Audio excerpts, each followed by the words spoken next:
This is Lama Tantrapa. Welcome to the Secrets of Qigong Masters, the talk show brought to you by Academy of Qidao, the first and only school in the world offering professional education in Tai Chi and Qigong coaching.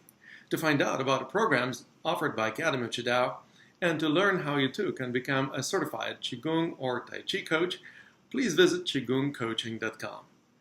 This show is also brought to you by Mastery Magazine, sponsoring the Summits of Qigong Masters, bringing to you some of the top experts in Qigong and Tai Chi in North America. To enjoy watching the featured episodes, please go to qigongmasters.com. Today, I'm delighted to introduce to you Robert Peng, the founder of Robert Peng's Qigong. He began his Qigong apprenticeship with a legendary monk, Xiao Yao, when he was a boy. As a part of his training, he did a 100-day water fast in a dark underground chamber. From this experience, he developed extraordinary spiritual powers and healing abilities. He teaches in lectures all over the world, with the essence of Robert's teachings reflected in the Master Key, Qigong Secrets for Vitality, Love, and Wisdom, a series of DVDs, books, CDs, and now online courses. Thank you for joining us today, Robert.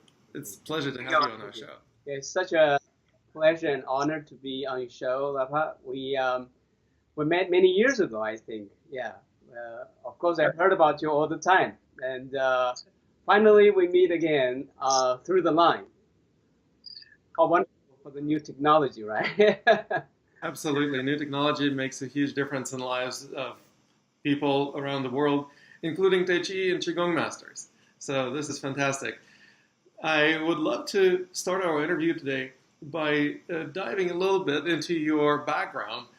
I know that you have an amazing story to tell about your involvement with Qigong, and maybe you can tell us a little bit about how you got started and also about your apprenticeship to the monk that you studied with. So I started my Qigong practice when I was 8 years old. Well, someone asked me, is it from your family? Does your parents practice this? Not really for my lineage. When I was 8 years old, I was very sick, very severe chest pain. The pain was so strong that if I run or I jump from high place, the pain can make me just pass out. So the doctor made the restrictions one after another. In the end, they said, well, maybe your son need to have a break from the school. So I quit the school, supposedly for half a year to recover, but it's so boring to be inside home alone. Because all the other fellows, they went to school, went to kindergarten, and the adults went to work. So I was alone. It's so different from the other time when everybody's there. So after the second day, I snuck out from the home and began to explore outside. I got wild strawberries. I watched more than 40 kind of ants. Yeah. When I explore more further, there's a resort hotel. That resort hotel used to be a reception for hosting the engineers from the Soviet Union to help build my factories. Yeah, my hometown is a factory, iron and steel plant. We have 20,000 workers and altogether about 100,000 people living there. It's like a city. So after the Soviet Union engineers left, so that place is like a resort hotel receiving VIPs. And of course with walls. In China we like to have walls. Yeah, the gates, the doorkeeper was an old man, very unfriendly, always screaming at us.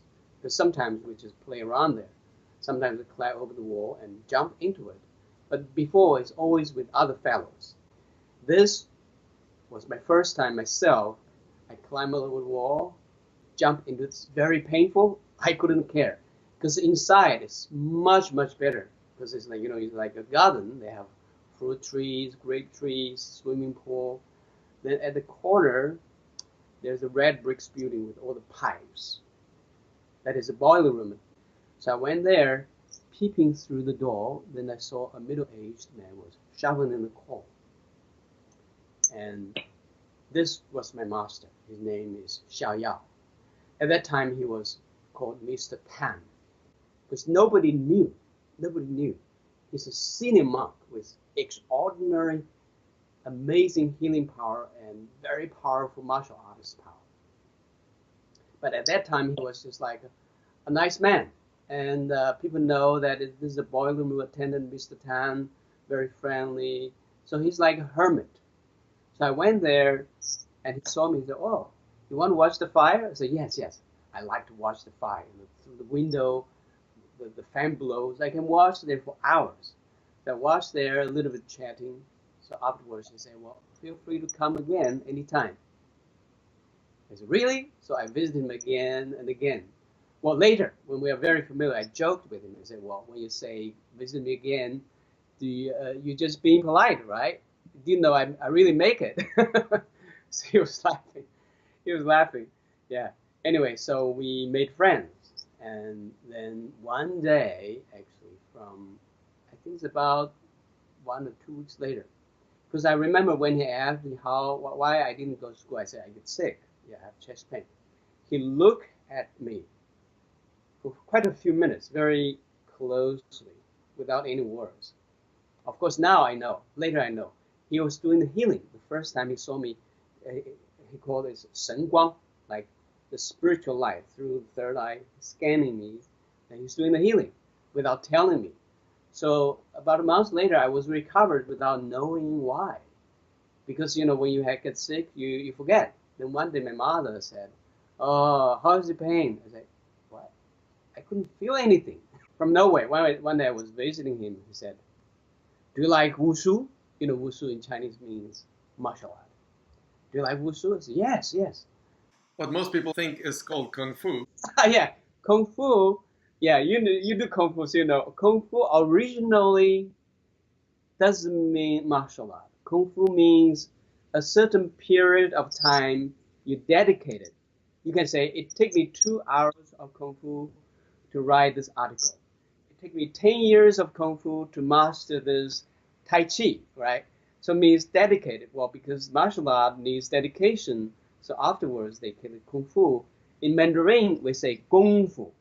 Kung fu, I think, is more Cantonese way or Hong Kong way. They call it kung fu.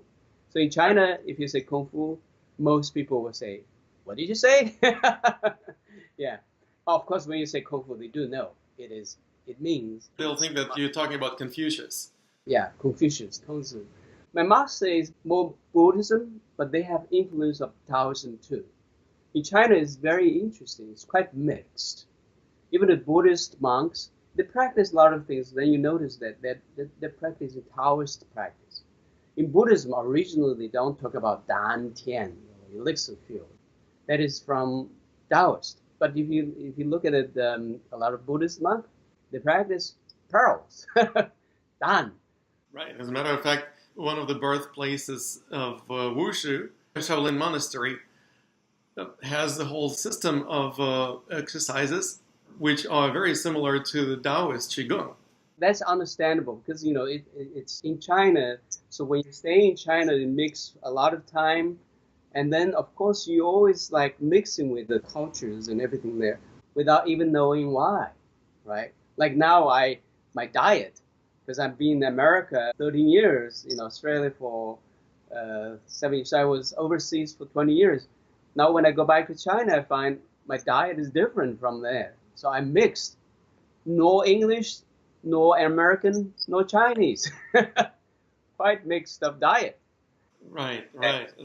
That's why I joke about my language. I say I don't really speak any language without any accent because when I speak English, I speak with an accent. I speak Russian, I speak with an accent.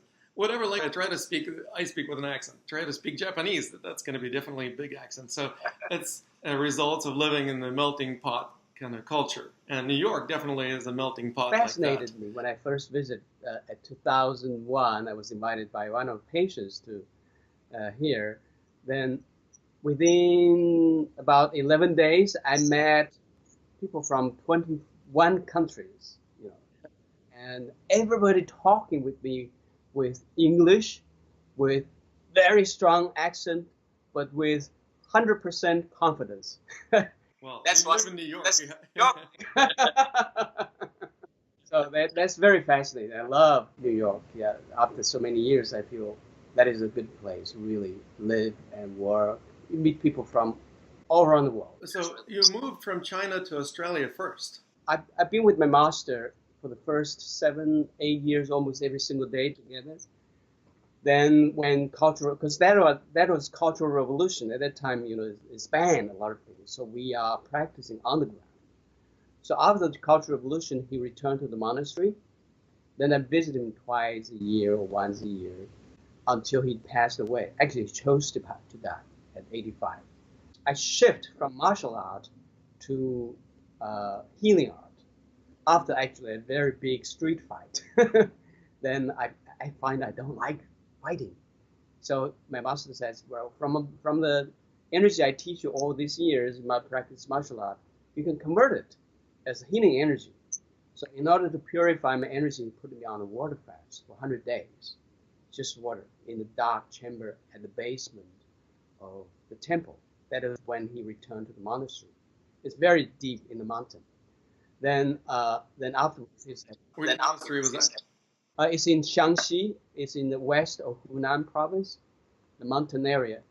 There's a place called Zhangjiajie. I don't know what it is. It's so beautiful, picturesque. So that's where it is. I have to take 8 hours train, then 2 hours bus, then I have to hike 5 hours. That's how I can get there. And well, it's a beautiful place, beautiful place. So it's after that retreat, because it's like a few lives experience. In our experience, we have pain, we have coldness, we have itchiness, we have emotions, anger, or everything in a normal life. In that meditation, you experience 2,000% of the intensity. Yeah. And after you go over it, then it gives you a good reward of nirvana. Like say, the hardest one for me is itchiness, because it feels like millions of ants are biting you. I think maybe my bones have been gone. But if I open my eyes, then that's fine. But then when you're in that state again, it still comes until you say, I surrender, I just gave up, no more. Yeah, I die with this. Then afterwards, for a long period of time, that is like nothing happens. Then you begin to feel every pores of the skin is like ecstasy. That is the time you don't want to leave that state. Then it lingers for a long time. Then you get back. So that is past. Then you do it again, nothing happens. Yeah. So all this experience, pain, anger, anxiety, itchiness, cold, all goes one after another. So after this, the energy is so purified, and I feel the energy just goes through my meridians. I can pass it to the other people. They feel like electricity. Among my community, my fellows, they give it a nickname called zapping. Do you zap me? The Prime Minister of Australia. Actually, we have a video clip on YouTube. I transform the qi through him. Then he's putting the qi to his wife. His wife is woo. Then I like his word. He say, I'm a zapper. Anyway, so that's a brief story how I practiced with my masters. Long story. I put it in my book. And actually, I just finished my audiobook called 100 Days of Light and Darkness. And it's going to publish soon, maybe in about several weeks. I finished recording all. I narrated myself, all the stories. So yeah, let's come to the story of Australia. When I was in China, before I went to teach publicly, I have another job. Yeah, I majored English in the university. Then I was asked to teach English in the university for 6 years. Well, actually, that English teaching experience helped me now. First, it's easier. And second, because when I was teaching English, all my students are science students. They're not English majors. But we are asked to teach them, the whole class, speaking English with them. Technology students, they're not so good at listening comprehensions. So I had to say it very briefly so they can understand me. That gave me, trained me a good habit when I was teaching Qigong now.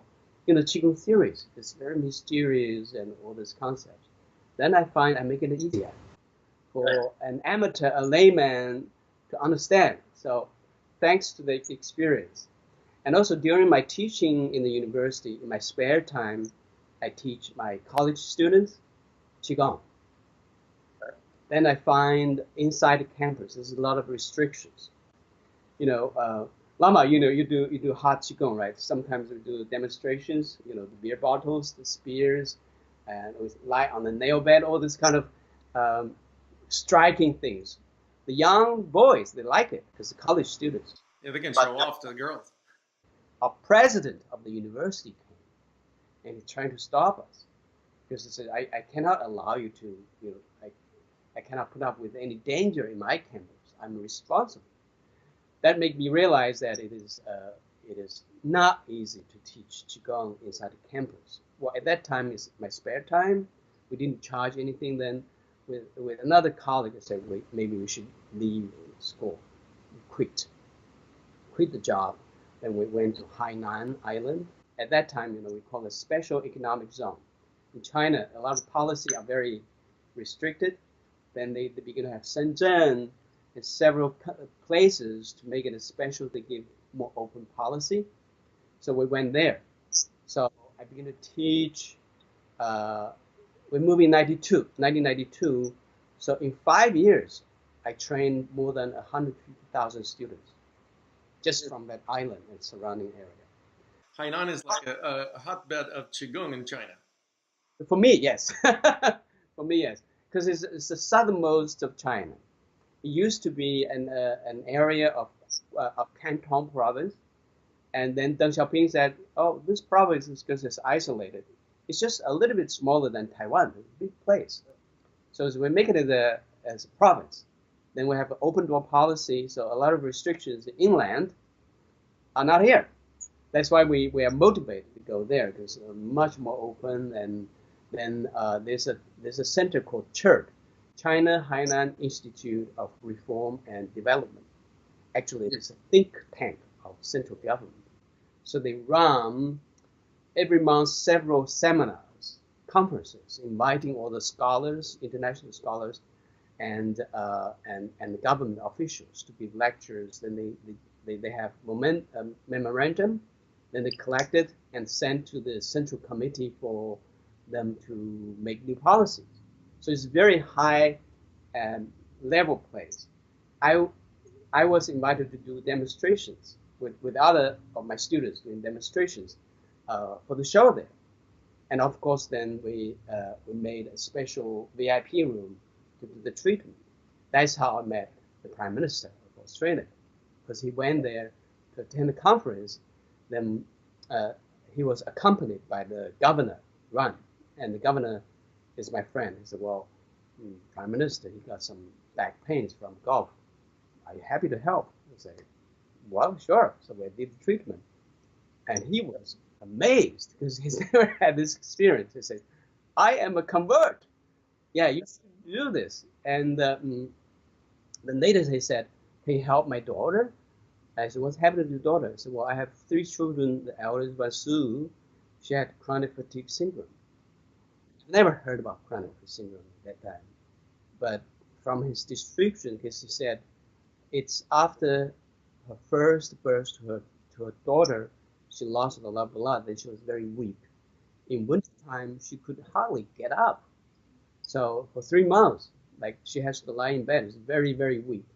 So I said, well, we can have a try. Then the second year, that's in 1994, in March, then he flew her to Hainan. So I teach her Qigong. We did the treatment, and in 1 month, she was totally recovered. So when she went home, her friends couldn't recognize her. She looks like 10 years younger.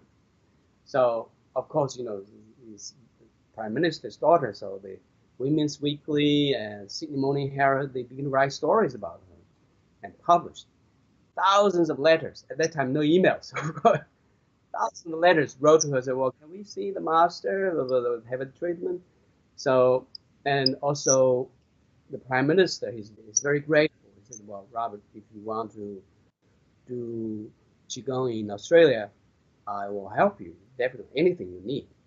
So they invited me to go to Australia. At first, I said, well, I may make a 3 months trial to make like something there for me to visit regularly. But after 3 months, I really loved that place. Yeah, loved that place. And people are very friendly. And yeah, I put in the story in my book. The most striking things was when I was having a dinner on the water, actually in the lake. Then the kookaburra, they call it laughing bird, happy, you know, was just not far from me. So I stretched my hand, and that kookaburra landed in my hand. Well, because in China, people like to shoot even sparrows, then we eat them. In China, we eat everything. So the animal, we say, even the sparrow, even the mosquitoes are more clever in China because they know man will kill them. So this wild bird land in my hand actually is a transforming experience for me. Because before, there's huge distinctions between animal and human beings. Although I learned many communication skills with the animals from a master. Yeah, he can talk. Well, not in the way of talking. He can communicate with chi, with monkeys, with lions, make them like a circus shows. And I did a little bit, but have a wild bird landing in my hand. I said, wow, what a wonderful place to share this world with animal and human beings. So it's this little bird made my final decisions to stay in Australia. So I, so I began to apply for the permanent residency. So I stayed in Australia. And literally, just after I got my permanent residency from Australia, I was invited to go to America in 2001. So after a few trips of America, I find New York especially is the center of the world. Actually, it's the center of the universe. So at first I thought I'll trade between, I travel between Australia and America. But it's a bit challenging, especially at that time, emails, all this kind of communication is not so popular yet. So it's all phone, voicemail. After 3 months, I go back to Australia. Then it takes me about a month to warm up again. Then you're leaving. Practically, it's a bit difficult. So I decided to stay in America. Well, we're glad to have you here. Thank you. Me too. Yeah. Well, like Lama in America, first people are more open, and also it's a much bigger and open-minded community. Yeah. I met, I think we met first time in the National Qigong Association symposium, right? In Boulder, you were there? Yeah, 2005. And, Michael Wayne, Roger Yanker, you mentioned, and many other people. They're very friendly, very helpful, and very open. Yeah, we just help each other. Yeah, so that's why I really appreciate what you have done, because you're not restricted just here. You have the ambition to make this cake grow, to build a bigger community instead of just working on the small community. So that's my mind too. So we have a Alignment. yeah. The yoga is so popular, and I think Qigong, we can make it as popular as yoga at least, right? Mm. And also, I find that from all these years of teaching, I have a lot of students that are yoga teachers too, and they find it's huge, beautiful compensation for yoga. I think the same way the yoga is good compensation for Qigong too. So as long as we're open, we're making this globe much more lively with all different remedies and to help us to build up body, mind, spirit, to make us really holistic grow, up level of ourselves.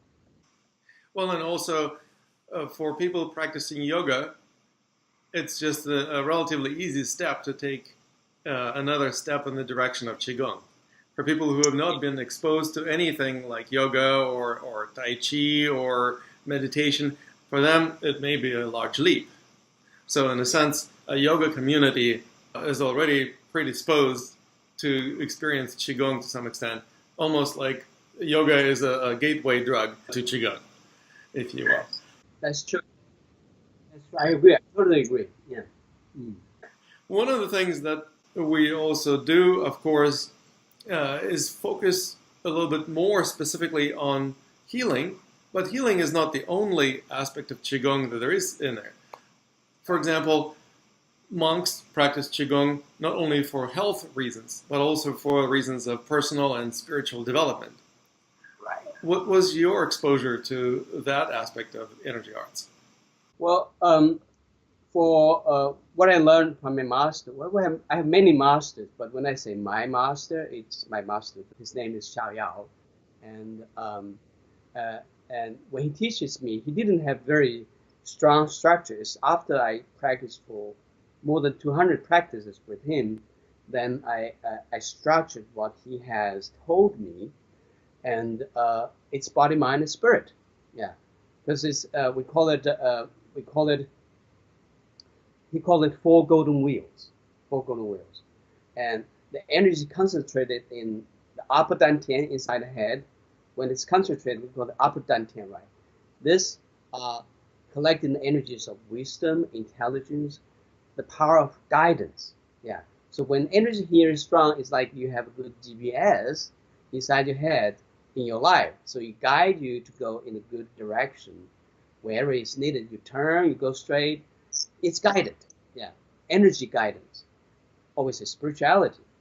Then the energy inside the center of the chest, they collect energies of loving and feeling love. So it's like you have a Buddha heart. And you hug everybody, you embrace everybody. And why we hug? This is the extension of middle dantian, loving chi. Our extension of upper dantian is all our senses, eyes, nose, lips, all this. And third eye, actually, my understanding, third eye should be first eye. Third eye is wrong. Yeah. First, from anatomy, from embroidery, when they started, it's from here, then they begin to develop with all these years for your a being to collect all the information. That is the processing center. But we name it third eyes because from reverse back, we have two eyes in the middle of the third eyes. Yes, it's first eye actually, to give us a good access of spirituality, analysis, all this wisdoms, intelligence. Yeah. So this like the chi of loving. So when chi is strong, you are like a Buddha. But when it's weak, that Buddha heart becomes like a fragile glass heart, broken easily. Someone they have very weak energy here, they always feel hurt. They feel depressed, fragile. Or like you experienced as a child, chest pain. Yeah, physically pain, and you cannot, all that energy is flowing to all the different joints and everything is not enough, so they're not nourished, right? Then the vitality is lower than 10 here. They give us strength of standing up, standing straight to take actions. Yeah, and sexual power also here. So the problem is that we are not harmonized with this. Some are very developed here, then weak here. So you have developed here, you might be very successful with the business, but if here is blocked, you feel sad, depressed. I met a lot of people, millionaire, billionaire, but they're not happy. I developed the chi here, they begin to feel balanced.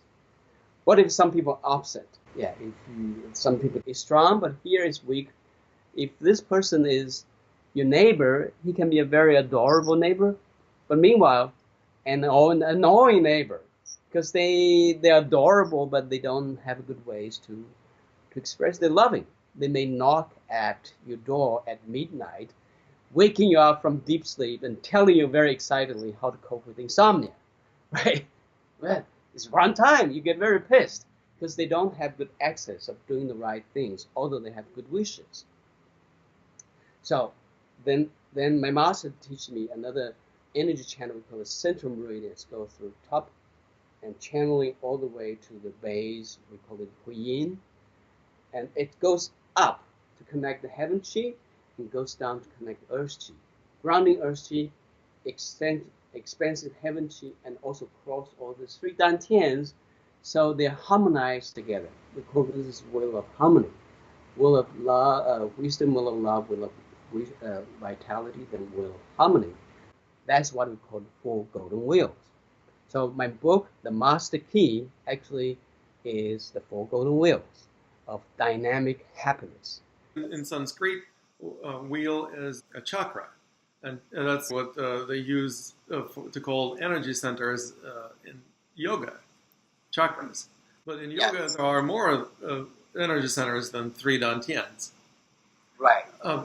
Do you ever look into what it is that is similar or dissimilar between Qigong and yoga, and how come there are only three energy centers featured in Qigong practice? I think it's just different from different paths. You go to the Everest. Yeah, you can go up from Everest from India, and you go from China and from Nepal. So from different aspect, even if it's the same theme, the theme is who am I? Yeah, what is the meaning of my life? This is the summit. This is Everest. But from chakra, you're using three chakras to as a ladder to go to this. So as for Taoism, they call it 炼精化气, yeah, like transform the jing, the essence, into qi. 炼气化神, transform the qi into spirit. 炼神还虚, transform the spirit into void. So that's how Taoism say. And Buddhism, yeah, they call it void. No me, no ego. Yeah, they call it empty. Yeah. So my master actually is clever. He mixed with both the Taoism and Buddhism. He called it four golden wheels. Yeah, wheel of vitality, wheel of love, wheel of wisdom, wheel of harmony, the central meridian. Through harmonizing this, because central meridian is the one that makes us fit in with the universal chi. Yeah, he likes to say, he said, well, everybody is a gold mine, meaning we're born rich. Then, meanwhile, no matter how rich you are, if you don't connect with the universal energy, you get exhausted sooner or later. Yeah. Fortunately, we have the way of connecting with the universal chi. We drink tea. Yeah, we drink. We breathe. We eat. Well, thinking about that, that is the way for us to connect with the universal chi. But that's our inbound ability. Just make us as ordinary persons as we are. But if you want to be some person more spiritualized, you cultivate the qi and make the potential part serving us better. The energy we have is like the cells of the brain. Only 5–10% are used. All the others are dying with us in big waste. So practicing Qigong actually is just to cultivate what you have. It's not steal from somebody else. It's our heritage, right? Yeah. Oh, and using more of the resources that you have. Essentially, it's like running a car with the engine that uses all the cylinders. Otherwise, you're sputtering. Your engine is not running on all cylinders, so to speak. That's right. You need to have a way to connect with the universe. Yeah. And then central meridian is the key. So my master always say, nourish your chi, nourish your chi, nourish chi. At first, I don't know what it means. It's nourish your chi. You should nourish your chi. Before, when I started practicing, he's always, because I was very diligent. Then for some time, he's always shaking his head. You should nourish your chi. Like, how to nourish my chi? Don't ask. And ask me not to ask how to do. I was frustrated for about a month. That, sometimes the Chinese teacher, they push you at the corner to make you struggle. The struggling process is the process to ripen. They call it ripen the melon. Until the melon is ripe, you don't need to pull. You just tick, it drops in your hand. So I struggled for about a month. Then one day he said, I know you're working hard. I know you are trying to figure out what I say, but you should nourish your chi. I know you're working very good, but you should allow the chi to work for you. How to? It's very simple. Always dantian, always aware of your central meridian. So you are connected with the universe with a chi. Then you're always resourceful. When you're lying down, imagine you're like a sponge, soaking in a hot tub, and allow the chi go to every tiny pore of yourself. And tell yourself, I am in chi, chi is in me. Then you don't have to practice. You can practice 24. This is practicing 24 hours a day. You're using the intelligence of the chi. What a good deal, right? Well, that's exactly how I approach Qigong as well. Yeah. Instead of just dedicating an hour or two in the morning or in the evening to doing some Qigong moves or meditation practices, I always consider that the practice should be spread throughout the day. And That's right. every step you take is an expression of your awareness, of your mindfulness, of your ability to be in the flow of qi, and also the ability to flow with the harmony, in harmony with the energy of the universe as an alternative to struggling against the flow. And of course, it's okay to struggle sometimes too if you choose to do that. So instead of feeling like you are struggling for no good reason, you actually may decide, or like a teacher give you basically an ordeal. But if you choose to do it yourself, then you don't feel like you're suffering for no good reason. You're actually doing it for a purpose. And that creates that kind of a cauldron of personal development, alchemical transformation that essentially leads to discovering who you really are. Yeah. How do you use Qigong for discovering who you really are?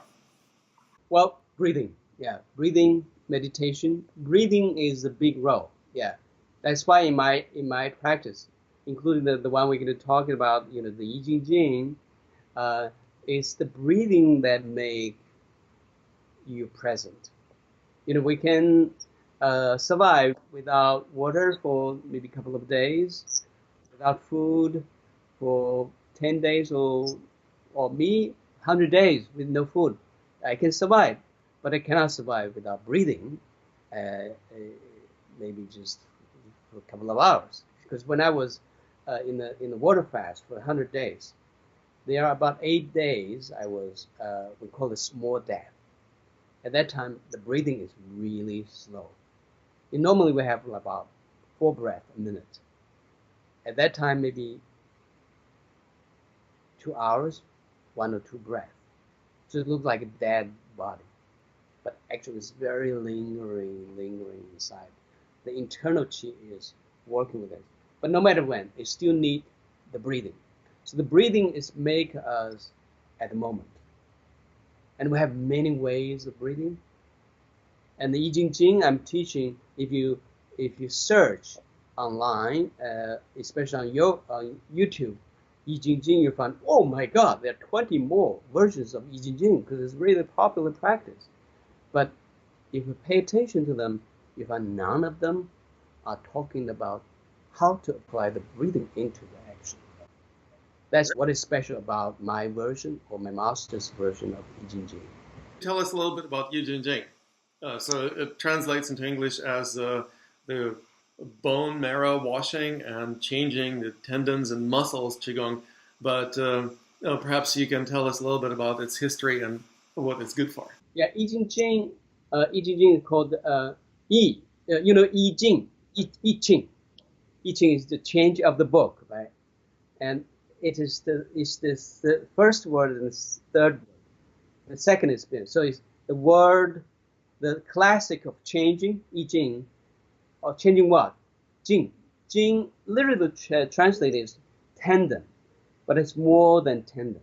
Actually, it is fascia. The fascia, the cartilage, the sinews, the connective tissues, especially the fascia. So what is fascia? The fascia is the things that make every part connected together. If you stand upside down, why the heart doesn't drop into your mouth? Because the fascia is pulling it, right? So the fascia is like the cables of suspension bridge. And they give you a little bit freedom of move, but not so far away that it drops into your mouth. So that's one of the very, very primitive functions of fascia, meaning connectiveness. They make everything, every piece holding in one. That's why we call it connective tissue. Yeah, so it's connective tissue. It is holding the skin and the muscles and bones, cartilage, or tissues, or everything as one piece. Energetically, it's more significant because energetically, also for information, we have the brain to give all the signals. But actually, between organs and organs, they have even instant communication to each other. Someone says the colon or large intestines, They have a second brain. What does it mean? Yeah, it's because they can communicate each other before they get signals from the brain, because they're close by. Through what? Fascia. So fascia is like the wires of the whole building. If our whole body is like a building and every part is like individual rooms, why we can communicate with each other between rooms? It's because of all these cables, right? Wi-Fi cables and telephone numbers, including all these Wi-Fi signals, to make this whole building, actually the whole nation, as one unit. That's how fascia is helping us. I read an article about fascia. There's a doctor. He said maybe there's a missing organ from our understanding. That is fascia. Maybe that is the biggest organ, because they cover the whole body under the skin. It's like in the ancient time we have a citadel, we have a fortress, a city. Then around it is the river surrounding it. So that is the one to surround all over the body, to make our body as a one unit, but meanwhile you communicate with others. So yeah, so Jing is changing the tendon and to improve the energy of the fascia. When we are getting, especially when we're getting older, we think we're moving in one piece. No, actually, when you move, then you feel your leg is behind. So we feel clumsy, right? When little, we're so flexible, we jump around, we feel one piece. We're getting older because the fascia is malfunctions, not so strong. So this practice is regenerate them to make us as one piece, Actually, this practice originated from Bodhidharma. Bodhidharma, he's the princess from India. He's the founder of Zen Buddhism, and he's the Shaolin martial monk. In Shaolin Temple, they're famous for martial art. They fight. They have beautiful shows around the world. They like the Sun Solar Circus show. The beautiful demonstrations, amazing. But before Bodhidharma went to Shaolin Temple, all the monks, they're not healthy at all. They are sickly monks. Because at that time, there's a very popular school, I don't know how to call it in English, but they think the body is just like a smelly corpse. I don't worry about my body. I just want to have enlightenment. So they don't take care of the body. They suffer. They are disabled, but they are very enlightened. So when Bodhidharma was there, he said, no, you need to have a good container to hold your spirit, right?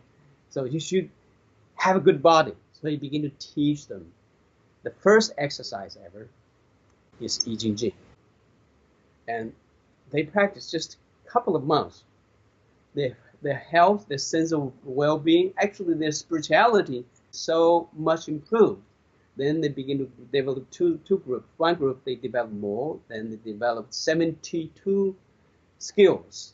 That is 72 germs of Shaolin martial monks. Yeah. And Xi Jinping is the one to start them. And then the other one, there's still more meditation, and that is the Zen Buddhism. So they are actually from one family originated. When it's developed with years and years, there are many versions of that. But the key is to make our qi awareness to reach to the level of more. In Chinese, it's more. When my master was teaching, he said, when you can bring your awareness to your more part, which is actually fascia or jing, yeah. He said, then you can be very easily transforming your body. Then he showed me. He's like, look at me. Look at me. He put his hands here, Rob. Total different face. Because at that moment, he can bring the awareness and then change the structures, everything. In my story in the book, I put one of the other stories about he went to a friend's home. There was a 5-year baby's little shirt. And he said, can I borrow it? Then he put his arms. He can even go through it. He wiggles, then go all the way. And he buttoned this. So underneath is totally fine, but above it's like shrink. Then later I said, well, how did you do this? I said, well, that's how I can reach my awareness to the fascia. Then I can make the fascia more open. Then I can, like, between the joints of the bone, you can pull apart and fold it, right? So you can wrap yourself and put yourself in a suitcase. Right. That's what we call being a contortionist.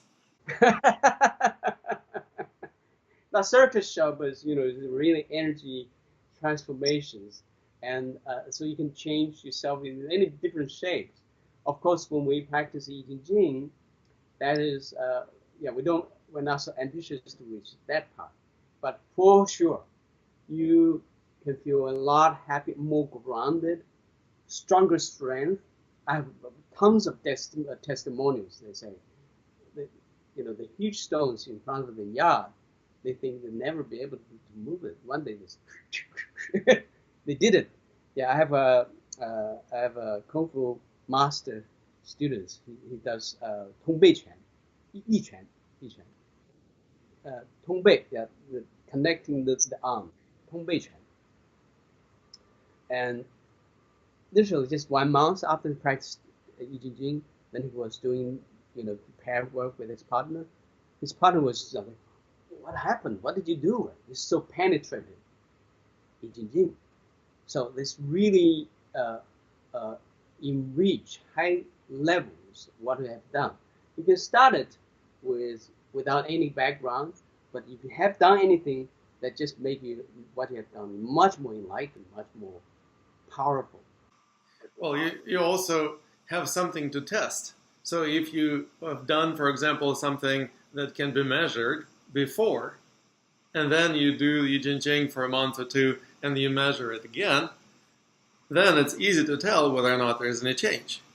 Yeah, for someone they are more serious, they can do their blood tests, they can do their eyesight, they can keep the record of how much weight they can do, and in 3 months they can test again. I'm very sure it will be very different. Yeah, because I've done it for all my life. I know how good it is. So how can our listeners and viewers experience I Ching Jing from you? Well, I used to teach for a week workshop, and of course it's much more demanding. You have to travel. We go to Costa Rica.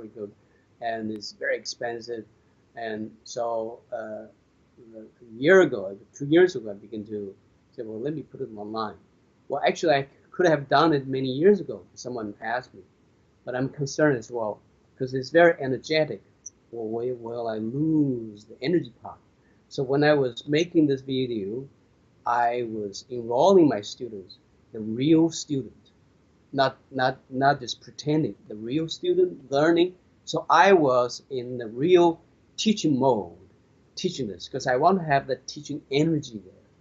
So even if you cut and paste, all this kind of editing, but every piece is holistic energy of teaching there. So it took us half a year to edit them. Then it's beautiful. It's very powerful energy. Then I find it's still cons and pros. Of course, when you go to a physical place, you have the whole community together with me. But for this online course, it's 14 weeks.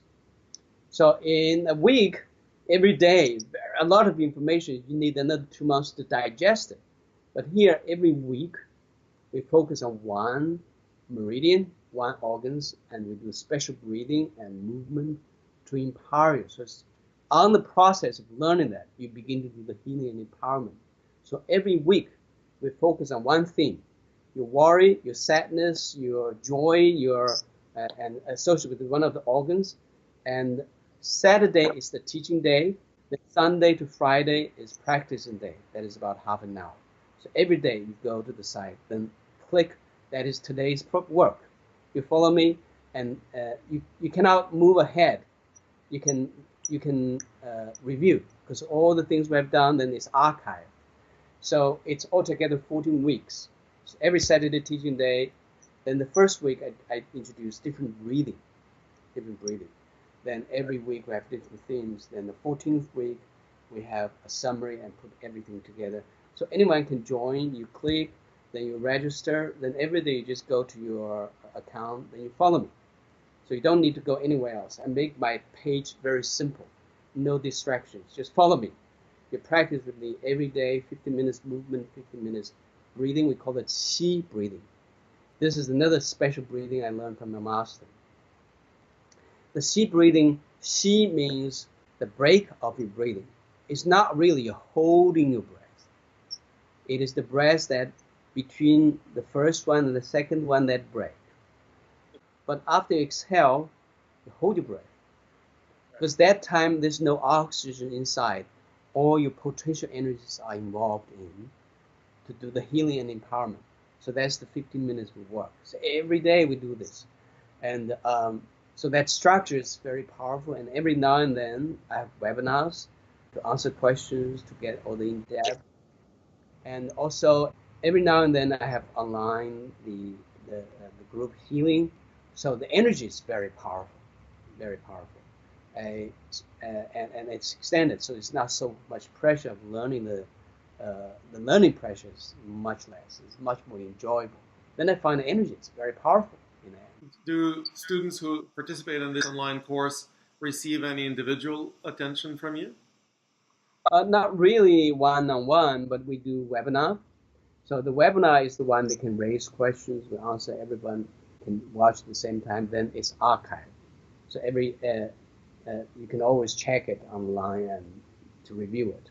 Well, what would the person learn by the time they graduate from this online course? How would they be able to tell that this really worked for them? Are there any ways to test it? Well, the way to test, one is, as they said, if they are a really considerable person, they can have some of their physical conditions, their blood pressure, everything to test beforehand, and they can check later, the strength, everything. And for us, we don't really have a test to test you what you can do. Yeah, so it's more by self-consciousness. And what we can do is that you can watch your breathing. You can watch how long you hold your breath. You can test the strength, especially how joyful you are. Because during these 3 months, you might feel a little bit up and down. So at the end of the 3 months, someone asks, am I finished? I have to say, no, it's just the beginning, right? It's the beginning. So after 3 months, you have everything. You can practice with me for another 3 months or 4 months. Just make it go deeper. The repetition give you the chance of awareness. It's like Tao is saying, before enlightenment, chopping wood, carrying water. Right? After enlightenment, carry water, chopping wood. You look like doing the same thing, but inwardly your awareness is totally transformed. It's different. So it's an internal thing. External things, it's easy. Yeah, very easy. You raise. How much you can raise? 3 months later, how much you can raise? Yeah. How quick you can run? This is very easy. Yeah, just to put the record, that's done. But internally, only you yourself know how different you are. That's through your own awareness and insightfulness. That is up to every single one's. And that's why I encourage you to do it, repeat. Because the repetition make you think. Carry water, chopping wood is different from 2 years ago, right? What do you look for, or what do you check? Are there any kind of ways to assess your progress? Because you cannot improve that which you cannot measure. So how do you assess your progress along this path? Yeah, as I said, the way to assess is for yourself. Do I breathing deeper? Do I feel happier? Is my strength better? Do I have a better digestion? In my master's words, 6 of them. Yeah, he said, practicing Qigong, I Ching, when you do it well, you have 6 no worries. 6 no worries. No worry eating, so you enjoy your food. Even if it's the plainest food, you enjoy it. No worry toilet. No diarrhea, no constipations. No worry sleeping. Yeah, so you don't suffer some insomnia. no worry energy. When you need to stay up the whole night, you can still focus, right? When something urgent happens, you can just focus the energy, go through it. Yeah. And worry sex, yeah, and burst power. 100 years old, you can still have a baby, right? Then the worry emotions. Yeah, because we have all different emotions. A lot of people are very fluctuate, up and down with emotions, but with the good energy flow, you are emotional free. Not not really free, but you are in control of emotion rather than you are controlled by the emotion. So these are the six, we say, you can say six categories or six ways of telling you how much better I am. And in Buddhism, it also would be referred to as equanimity. So you may experience emotions, but you're not stuck in them. You don't Yes. develop attachments to the certain emotions. You don't develop aversions to other emotions. So in other words, you're balanced. You're maintaining more of neutrality. Excellent. And when is your online course going to start? It's open to register now, so it's going to. All our viewers need to do is to go to qigongmasters.com slash Robert Peng. Beautiful. Literally, we've set up a page dedicated to your teachings. Viewers will be able to also find the link leading directly to the online course on Yi Jing. So that's the way that you can reach me. Actually, we have a starting day. Yeah. Well, that's what another way I learned. It's good to hold the energy, because there's a lot of online courses. I know that they're evergreen. You register, then you start your own pace. Then I find in terms of energy, I'm not so satisfied. I want to have a collective energy start the same day, and also for this 98 days, 14 weeks, me myself are empowering this community every single day when I'm doing the meditation. So that community chi is very powerful when we start and when we end together. So anyone interested, don't miss the day that we can start. Yeah, and then we can in the same boat. Otherwise, you are on a separate boat. You still have the benefit, but not in the collective energy for now. Let me ask you my favorite question. What is your secret to being the Qigong master that you are? In other words, you probably have your own unique approach to energy arts that makes you stand out the way that you do. What would you say that might be? Well, to make it simple, that's the one that my master pressed me, like I introduced, nourish your chi. Yeah. No matter what situation you're in a good, beautiful situation, you're in a stress situation, you're in the transitional part of the business, you are in a divorce, or you lose your family members, whatever situations, be aware of your presence of the chi. That is, first, always be aware of your lower dantian, which is 3.5 fingers below the navel. This is lower dantian. This is also the warehouse of all the qi as a pyramid at the base of the pyramid. So anytime you put your mind in the lower dantian or just tap on there, you build a good structure of the qi storage. Then tell yourself, I am in qi. Qi is in me. I am in chi, chi is in me. Then it means that you're merging together with the universal chi. There's no distinctions. When you distinguish yourself with the chi, then you begin to be lonely with the chi. We are bound. Everything in the universe is made of energy, which is chi. So you want to distinguish yourself with chi, with energy, then you are just ripping yourself off. But the problem is that as human beings, the good side is that we have our consciousness. We are the only animal, at least for now, we are the only animal that we think about our thought. All the other animals, they don't, which is the upside. The downside is because we have thought. Yeah, because we have thought, then we distinguish our energy with the chi. We think chi is chi, we are we. Yeah. So when we are aware of the chi, that chi is in me, I'm in chi, it's merging together. Actually, I am chi. Lower dantian, I am in chi, chi is in me. It's like and a confirmation, an affirmation. I'm in qi, qi is in me. In Chinese, we say 人在气中，气在人中. I say it again. 人在气中，气在人中. Yeah. I'm in qi, qi is me, lower than 10. Then, central meridian. Yeah. So when you're walking, you always have energy connected with heaven qi and earth qi. So with these images in mind, or this awareness in mind, you are, don't be shy. You are the center of the universe. Because the universe is created by human consciousness, at least for ourselves. So the center of the universe is not somewhere else, 20 million thousand miles away. No, it is here as long as central meridian, as long as you have awareness of I'm in qi, qi is in me. Then imagine, anytime you move, the whole universe is moving with you. Yeah. When you are happy, you find the flowers is smiling at you, right? When you are sad, you find it's raining. Right? So all these things are surrounding you instead of you chasing them. That is the key for us. Then you are in a, I like to say, dynamic happiness. Dynamic, someone says, oh, happiness. No, happiness is not absolute state. It's always moving.